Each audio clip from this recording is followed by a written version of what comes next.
Am I the asshole for leaving my serial cheating husband after he lost his job? My 50 female husband, 51 male, has slept with an assistant of his.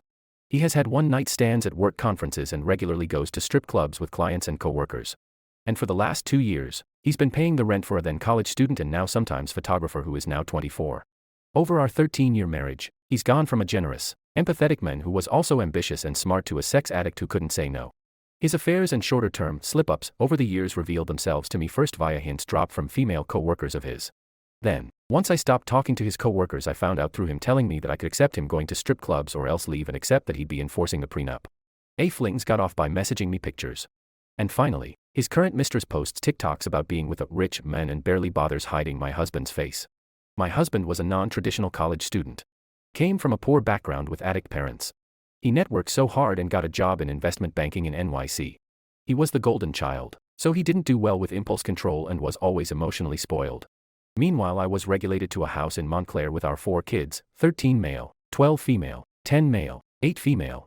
I'll admit, seeing my husband rise in a high-powered job was thrilling. I admired him, thought he was brilliant. When my husband said I was lucky, I believed it. I got used to thinking anything priced under $200 at the mall was dirt cheap. My other friends married to bankers convinced me I was better than the women who would be hidden and discarded. I was the one he kept around. And the fact my husband was still affectionate and generous to me and the kids pacified me. Then my husband was, as they say, made redundant. He got a generous enough severance.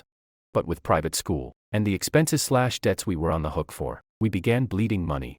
I woke up one day and realized that my husband no longer was the strong, sharp guy I loved for so long. He's become a depressed, resentful baby. He, for all his boorish behavior, was always the rock in the marriage. When something bad happened, he anticipated it or had a solution. Now I realize that this bravado he projected, the intelligence was all cheap and fake. The worst part is that I know he's faithful to me now, but I am too numb to even be happy about it. And while many wives still admire their husband post-job loss, they do so because there's still that respect. I realized that I didn't have that respect for him. And there's not just one factor that caused this. The other day I told my husband this marriage was over. He was angry and said, "So the moment see a bank balance number you don't like, you leave." He said he'd bounce back and I'd regret leaving. I told him we were selling our house anyway, so maybe it's time to part ways here. Am I the asshole for pulling the plug now because I don't want to support a cheater in this way?